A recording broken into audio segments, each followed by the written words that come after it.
Bienvenidos a este segmento de Rimanaco y Palestra, en esta oportunidad en la Facultad de Derecho de la Pontificia Universidad Católica del Perú, en compañía del profesor Solesi. Muchas gracias por acompañarnos en esta oportunidad. Bueno, gracias a ustedes. Estoy a la orden para absorber todas las preguntas que quieran formular. Sí, precisamente debido a su materia de expertise y también a las clases a las que usted dirige dentro de la facultad, tenemos algunas preguntas que me gustaría formular a modo de conversación. Ajá. La primera es, ¿cuáles fueron las experiencias que lo llevaron a interesarse por el diálogo entre el derecho y literatura y cómo este ha influido en el enfoque en su manera de comprender la profesión jurídica? Desde época muy temprana en mi carrera, comprendí que el derecho es parte de un todo, que el derecho no se puede entender sin la vida social y sin la experiencia humana. Entonces yo dediqué los primeros años de mi carrera a la primera parte, a la vida social. El primer curso que yo dicté aquí en la Facultad de Derecho, y lo dicté durante muchos años, fue Sociología del Derecho. Y en Sociología del Derecho yo le di una orientación bien interesante. Estudié dos grandes temas. El primero fue la primera parte de la Revolución Rusa, porque cuando se produce la caída del régimen zarista, ¿no? y triunfan los bolcheviques, y triunfa el comunismo en la Unión Soviética, ellos tenían la idea que el derecho iba a desaparecer.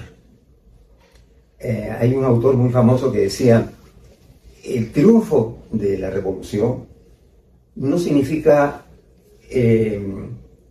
que nosotros vamos a imponer un derecho, sino que vamos a eliminar el derecho. El derecho no va a ser parte de la sociedad, igual que la religión, porque son superestructuras, ¿no? Entonces nosotros nos encaminamos hacia un paraíso, el famoso paraíso socialista, donde no va a haber ni derecho, ni religión, ni nada, más que felicidad.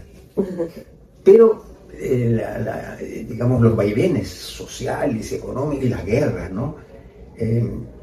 Y fueron que vayan modificando su pensamiento. Y hubo toda una generación de juristas, donde uno de los más destacados se llamaba Pachucanis, que eran los que defendían esta teoría, ¿no? El derecho se va a acabar, el derecho se va a acabar. Pero llegó un momento en que ellos se dieron cuenta que no se podía vivir sin derecho. Entonces, dan una constitución, la constitución del año 1936.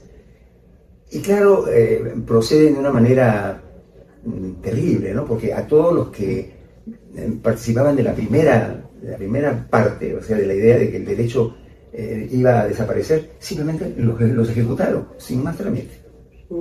Entonces es una manera de ver cómo el derecho pues no es un conjunto de conceptos ni teorías, sino es una cosa, es un fenómeno que interactúa con la vida, con la revolución, con las ideas políticas, con las ideas sociales, etc. Esa era una parte de mi curso. Y la otra parte de mi curso estudiaba el tema de la segregación racial en los Estados Unidos. Y lo trabajé yo con dos sentencias muy famosas. La primera era la sentencia de Plessy versus Ferguson, no sé si la conocen. ¿No? ¿Me podría ayudar a recordar un poquito? Bueno, Plessy era... Bueno, la entrevista va a durar más de 20 minutos, ¿no? Bueno, Plessy era un señor de raza negra, que en el estado de Luisiana se mete a un vagón donde estaban separados los blancos de los negros. Entonces los de raza negra, llamados ahora afrodescendientes, tenían que sentarse en la parte de atrás. Claro. Y los que no eran afrodescendientes en la parte de... Entonces, este señor se sentó en la parte de adelante. No porque era un luchador social, sino porque él se miraba al espejo y se veía blanco. Porque él era, digamos, mestizo. Entonces se sentó en la parte de los blancos y le dijeron, señor, vaya usted a la parte de atrás. No, que a mí me corresponde que vaya para... Como él no quería moverse y el tranvía tenía que salir, llamaba a la policía y se lo llevan preso. Y entonces este señor contrata un abogado. Bueno, lo sueltan, ¿no? Porque no había cometido ningún delito y él contrata un abogado. Y este abogado sigue un juicio que llega hasta la Corte Suprema de los Estados Unidos. Y el argumento del abogado era que se estaba violando la enmienda, una enmienda constitucional Ustedes saben que la Constitución de los Estados Unidos, en su versión original, no contenía los derechos. Los derechos vienen dados posteriormente en las famosas enmiendas. Exacto. Hay una enmienda que prohíbe la discriminación. Entonces este abogado se basaba en que había discriminación al hacerlo sentado, que se siente en la parte de atrás. Entonces la Corte Suprema dijo una cosa terrible, un argumento típico de abogado, pero que no deja de ser perverso, ¿no? Dijo, miren, dijo, la enmienda manda la igualdad, pero no la mezcla. De manera que si los que se sientan en la parte de atrás se sientan en butacas que son iguales a de la parte de adelante, si los que se sientan en la parte de atrás pagan lo mismo que los que se sientan adelante, si los que se sientan en la parte de atrás pueden ver por la ventanilla los mismos paisajes que ven los que se sientan en la parte de atrás, entonces no se está violando el derecho a la igualdad, simplemente se está haciendo un uso del poder de ordenar la sociedad. En consecuencia, no hay discriminación. Entonces ahí se crea la famosa frase iguales pero separados, o separados pero iguales. Entonces eso dio lugar a que en Estados Unidos, donde más de medio siglo todo estuviera separado. Si tú ibas a un grifo a echar gasolina y eras negro, tenía que haber un surtidor de gasolina para los blancos, un surtidor de gasolina para los negros. Si tú pedías que te presten el baño, tenía que haber un baño para hombres blancos, un baño para hombres negros, un baño para mujeres blancas, un baño para mujeres negras. Y eso fue así durante 50 años, o más, hasta que se dio un caso que es el caso de Brown versus Board of Education of Topeka, donde un grupo de ciudadanos afrodescendientes cuestionaba el tema de la discriminación en las escuelas. Y la Corte Suprema, recién, después de más de 50 años, dijo, separados pero iguales, sí viola la Constitución. Porque los niños negros, al estar separados, no se forman igual que los niños blancos. Se forman con un complejo de inferioridad. Y ahí sí se está violando la Constitución. Entonces, eso estudiaba yo con mis alumnos en este curso de Sociología del Derecho, para que vean la relación entre el derecho, las decisiones de la Corte y los prejuicios sociales. Y además, cómo el derecho, la segunda decisión de la Corte, puede a su vez afectar las relaciones interraciales. Entonces, yo trabajé mucho estos temas, y como les he dicho, yo siempre dije, el derecho debe estar relacionado con la vida social y la experiencia humana. Esto que les acabo de narrar es la vida social, pero no la experiencia humana. La experiencia humana la empecé a desarrollar hace pocos años y entendí que la mejor manera de entender la experiencia humana era a través de la literatura. ¿Por qué? Porque el derecho se ha convertido en un instrumento tan técnico que los que son ajenos al derecho no entienden el derecho. No entienden. Los abogados, los juristas, los jueces manejan casi fórmula matemática, solamente que usan el lenguaje común y corriente de la gente. Entonces, ¿dónde nosotros podemos ver el drama humano? En la literatura. Por ejemplo, si nosotros nos metemos a estudiar los hermanos Karamazov de Dostoyevsky, vamos a ver que hay un homicidio. Matan al papá de los hermanos Karamazov y detienen al mayor de los hermanos, que era Dmitri, ¿no? Y nosotros, leyendo la novela, nos ponemos en el lugar de los funcionarios judiciales, vamos a ver que nosotros como juristas tendríamos que acabar declarándolo culpable a Dmitri, pero nosotros sabemos, porque hemos leído la novela, que es inocente. Entonces ahí nos damos cuenta que el derecho puede fracasar frente a la vida, ¿no? Lo mismo pasa, por ejemplo, si nosotros estudiamos el proceso de Kafka, ¿no? Donde a un señor lo detienen y él nunca se entera por qué lo detienen y por qué lo juzgan. Y eso lo hace Kafka adrede, porque Kafka era abogado. Él despoja al derecho procesal penal de lo que nosotros llamamos las garantías procesales. Toda persona se presume inocente mientras no se pruebe lo contrario, etc., ¿no? Despoja al derecho procesal penal de todas las garantías y acabamos teniendo un proceso monstruoso en que acaba condenando a una persona que sabemos que no cometió nada, que no cometió ningún crimen, ningún delito. Pero si nos ceñimos estrictamente al derecho que lo vemos desarrollado en la novela, también tenemos que aceptar que es culpable. Entonces ahí es donde vemos cómo el derecho y la vida humana andan a veces ausentes de una relación.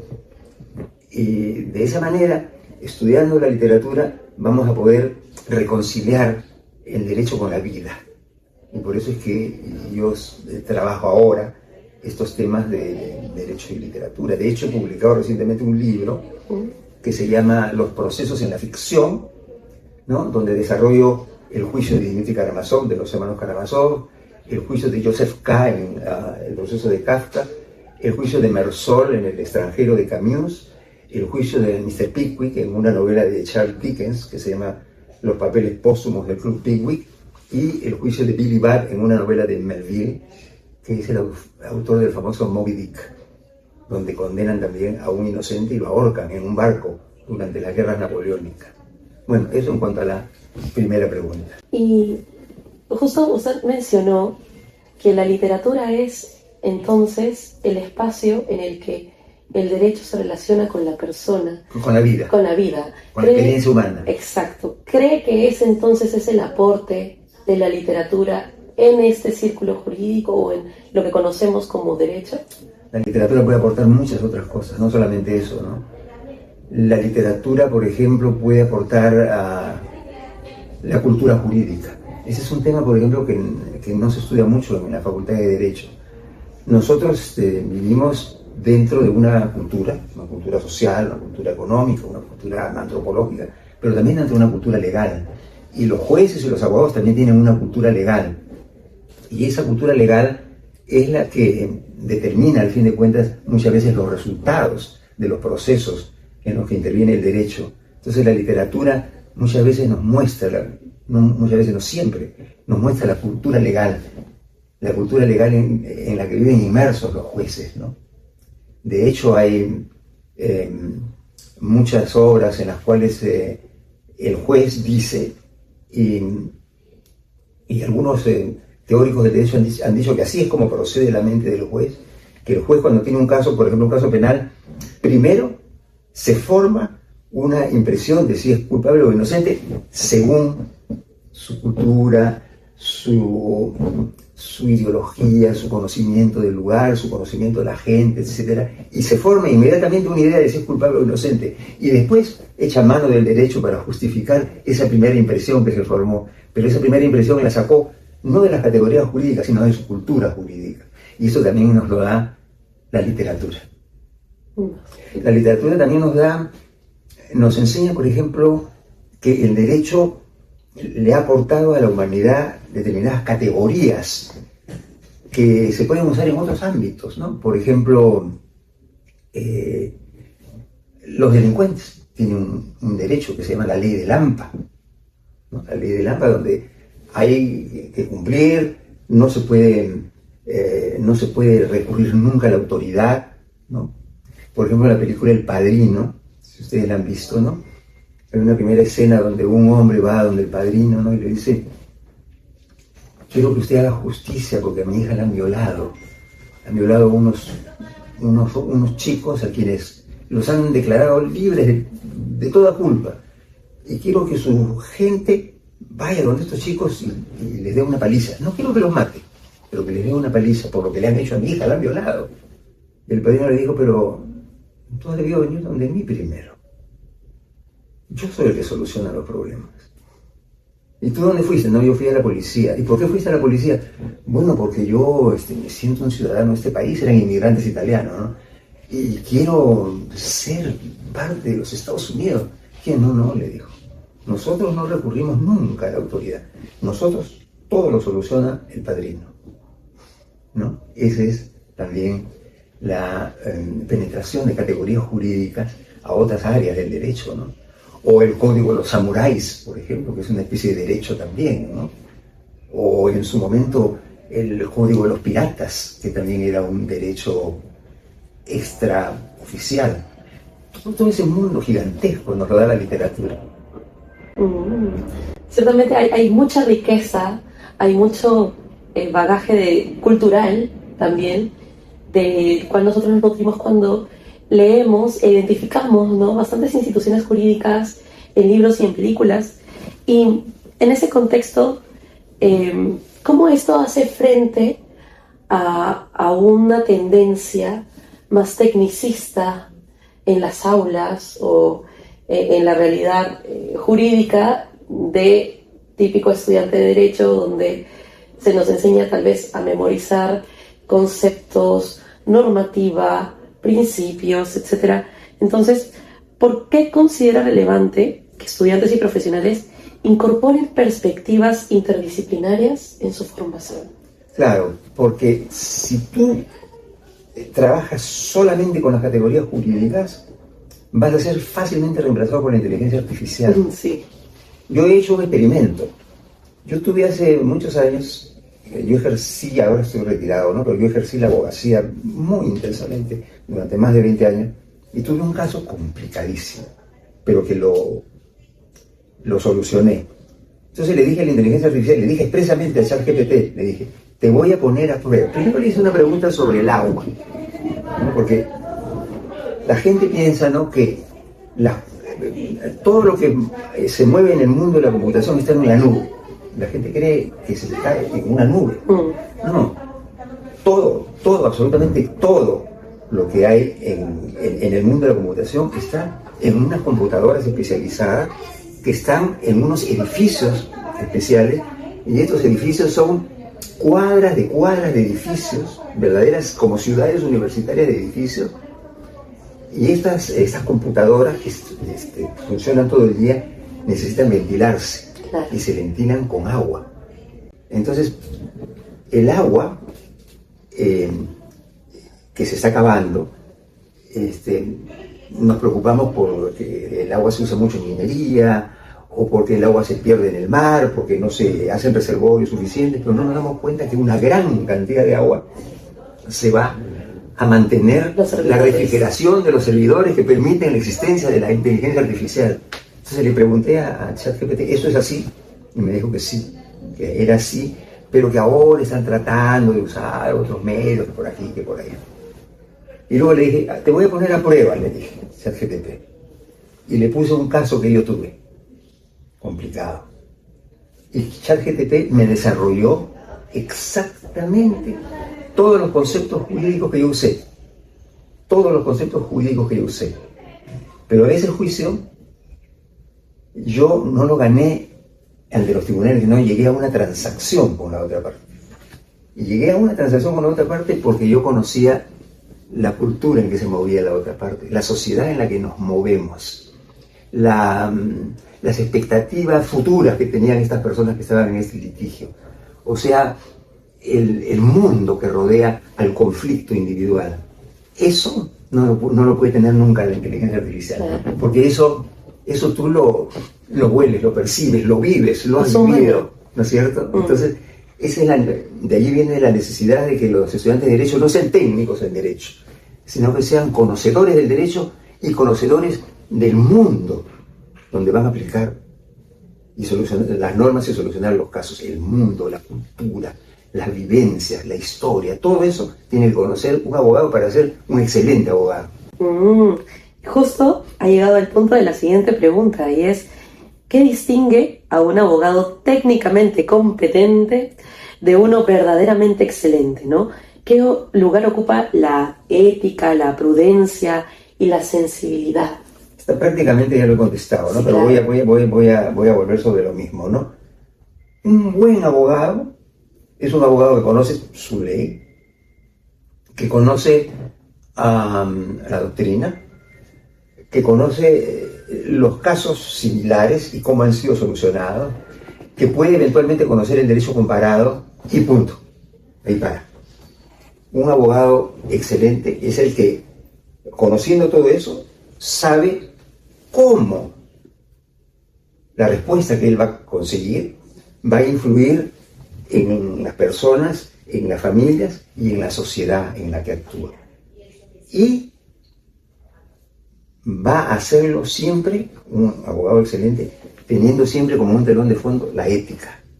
Porque es muy importante que el derecho no se salga de los caminos de la ética, si no podemos caer en una sociedad perdida, porque si no está dentro de la ética, perdemos realmente el norte moral, que debe ser siempre nuestro norte como abogados. Y un poco redirigiendo hacia la parte de multidisciplinaridad, ¿cree que esta conjunción de disciplinas realmente contribuye a resolver problemas jurídicos o se corre el riesgo de diluir la especialización de alguien que, por ejemplo, se aboca a una rama del derecho en específico? Ahora hay un énfasis muy grande en la especialización. Yo creo que es un error, en el sentido que un buen abogado efectivamente puede estar especializado, pero no puede decir en un momento dado, ya conozco mi disciplina tanto, que conozco todas sus fronteras, ¿no? Todo aquello que delimita mi disciplina. Por ejemplo, si estoy yo en el derecho marítimo, por ejemplo, conozco ya yo todas las fronteras que delimitan mi derecho marítimo, del cual soy experto, del derecho minero, o del derecho tal o del derecho cual. Ese es un especialista. Pero yo creo que si se queda ahí, va a perder la oportunidad de que las soluciones que él encuentre sean funcionales a la realidad en la que vive, incluso al campo del derecho en el cual trabaja. Él tiene que saber insertar la especialidad en la vida, en la sociedad, y ver de qué manera va a interactuar su especialización y sus soluciones con la vida y con la sociedad. Solamente así será el mejor. Interesante, porque hay bastantes tendencias ahora que usted poco a poco, con toda la cultura y el valor que le otorga a la cultura encontrada en literatura y en el arte, está tomando realmente bastantes de esas tendencias. Y sobre ello, y en base a la respuesta que me acaba de dar, ¿cómo justificar que un jurista oriente su formación hacia áreas como el derecho ambiental o histórico frente a campos tal vez más tradicionales como el civil o el penal? Bueno, en realidad no se trata de excluir el civil y el penal, porque lo civil y lo penal existirán siempre mientras haya relaciones humanas. O sea, Robinson Crusoe nunca necesitó el derecho porque vivía solo en una isla, hasta que un día encontró una huella en la arena, una huella humana, ¿no? Algunos dicen que esa parte de Robinson Crusoe es una de las partes más potentes de la historia de la literatura, porque efectivamente cuando Robinson Crusoe se da cuenta que hay otro ser humano en la isla y que finalmente lo encuentra y lo rescata, porque no sé si ustedes han leído Robinson Crusoe, pero trata de un hombre que vivió como 30 años solo en una isla hasta que descubrió que en una parte de esa isla llegaban unos caníbales con prisioneros que los mataban, los cocinaban y se los comían. Entonces este viernes, que él le puso el nombre Viernes, era uno de estos que los caníbales se lo iban a comer. Entonces él este viernes logró huir, y Robinson Crusoe, que tenía armas, que había rescatado del naufragio, cuyo único sobreviviente fue él, logró ahuyentar a los demás que se fueron en sus canoas, y Viernes se quedó a vivir con él. Pero desde que Viernes tiene la primera relación con Robinson Crusoe le dice: mira, tú te vas a llamar Viernes, porque hoy es viernes, es el día que te he conocido, pero a mí me vas a decir amo. O sea, la primera relación de Robinson Crusoe con otro ser humano ya implicó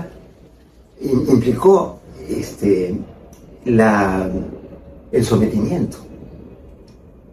O sea, Robinson Crusoe entendió que Viernes no era igual que él, claro, y que era algo así como su súbdito, ¿no es cierto?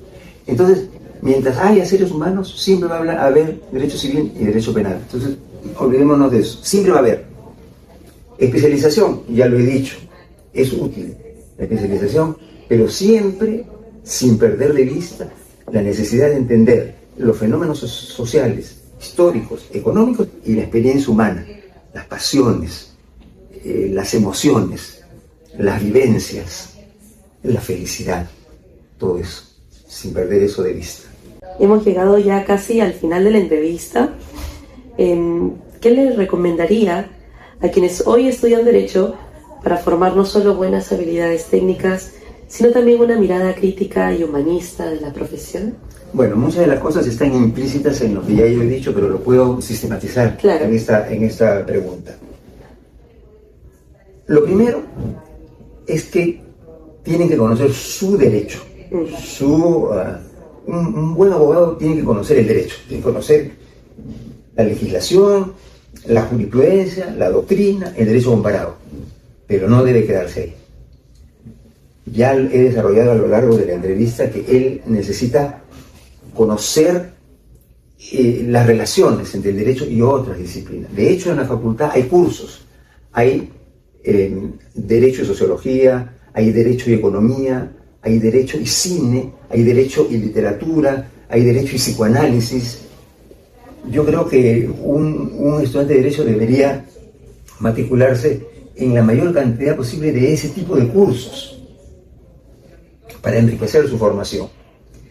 Pero además de eso, hay una parte ya que no le compete a la facultad, sino a cada individuo, que es preocuparse por tener una formación integral, por leer determinados libros. Yo, por ejemplo, quiero aprovechar esta entrevista para recomendar 2 libros. Hay 2 libros que yo creo que toda persona tiene que leer. Yo se los di a leer a mi esposa, a mis hijos, y todos leyeron con placer este libro que se llama Sapiens, de animales a dioses, de Yuval Noah Harari. No sé si han leído ese libro. Cuando yo leí ese libro, que se publicó hace pocos años, yo dije, Dios mío, ¿cómo he podido llegar a la edad que tengo y no haber leído una cosa donde te explica no solamente cómo el ser humano llega a ser ser humano, sino cómo es que surgen los valores, cómo es que surge la moneda, cómo es que surge el crédito, cómo es que surgen las profesiones, cómo es que surgen los imperios, cómo es que caen los imperios, cómo es que surge el imperialismo y el colonialismo y la esclavitud, todo en un solo libro holístico que te presenta una visión completa del ser humano y de su historia. Ese es un libro, ese tipo de libros, por ejemplo, todo el mundo debería leer. Y yo acabo de terminar un libro que se publicó recién en castellano el año pasado y por primera vez en inglés el año pasado, que se llama Cómo el mundo creó el Occidente. Cómo el mundo creó el Occidente, de Josephine Quinn, donde ella desmitifica una idea que muchos de nosotros tenemos, porque la idea que nosotros tenemos es que nosotros formamos parte de la cultura occidental y cristiana. ¿Y de dónde viene la cultura occidental y cristiana? Como su nombre lo indica, de Occidente.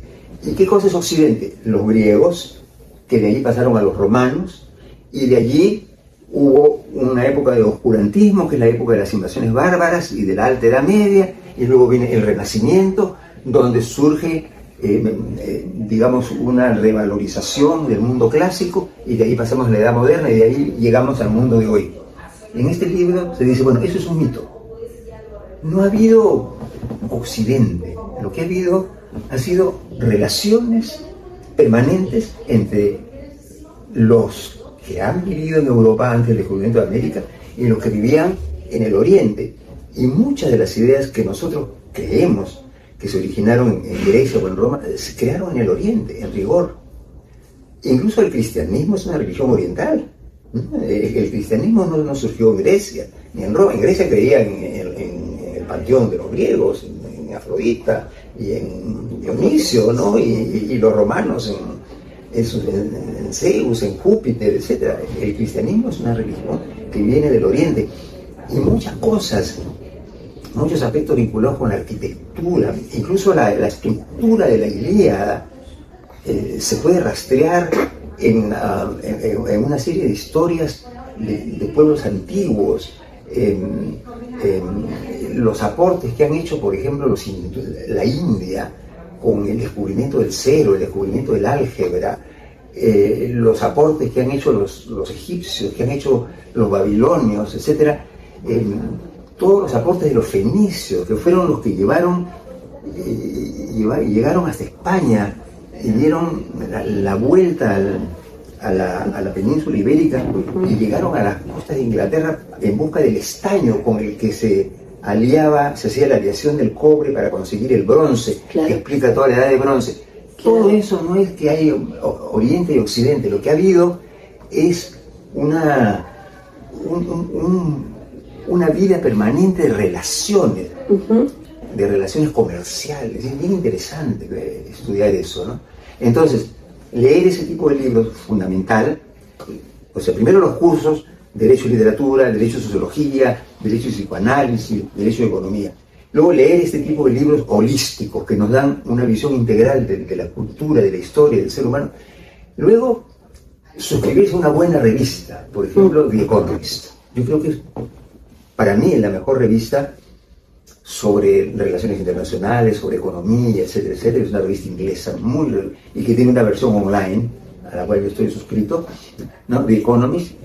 Y luego participar del mundo de la cultura, ir al teatro, ir al cine, escuchar música clásica, ¿no? Yo acabo de estar leyendo unos artículos que dicen que cuando uno escucha música clásica, todo el cerebro se pone en actividad, todo. Sí. O sea, cuando tú lees o estudias o incluso haces matemáticas, estás trabajando con una parte del cerebro.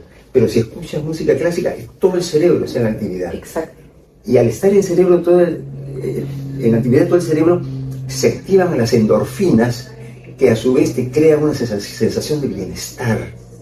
¿No es cierto? Entonces, creo que tenemos que escuchar música clásica. Y si no pueden ir a los conciertos, que se suscriban a Spotify, como estoy suscrito yo. No solamente estoy suscrito a Spotify, sino que ya he hecho 250 listas en Spotify. He hecho 250 listas que yo comparto con mis alumnos. O sea, esa es la mejor manera de ser un abogado sobresaliente, ser un especialista en tu materia, claro, y luego poder insertarte en el mundo y poder viajar por el mundo y poder relacionarte con abogados. Yo, por ejemplo, cuando yo tenía mi estudio, en una ocasión tuve que ir a Hong Kong. Y unos clientes míos me abrieron una oficina en Hong Kong y estuve algún tiempo en Hong Kong trabajando con abogados de Hong Kong. Y yo me podía relacionar con estos abogados de Hong Kong que eran chinos y que habían estudiado derecho en Canadá, porque yo sabía moverme en el mundo de la cultura. Y eso es importantísimo para un abogado, poder moverse en el mundo de las ideas, en el mundo de la cultura, en el mundo de la experiencia social y de la experiencia humana. Fin de la entrevista. Gracias, profesor, por su tiempo y por las respuestas brindadas. Realmente escucharlo ha sido muy, muy nutritivo para nuestros espíritus vocacionales, ¿no? Y no solamente para nosotros, sino también para nuestra audiencia. Es muy importante reconectar con el arte porque nos sensibiliza el alma y al mismo tiempo esto es muy útil, como usted lo ha mencionado, para poder desempeñar una labor jurídica más destacada, más sensible y sobre todo más conectada con la verdadera función del derecho, que es el conectar con la vida y el poder hacer de este mundo un lugar mejor. Muchas gracias, profesor. A usted, gracias. Y nos vemos en el próximo segmento de Rimanaco y Palestra.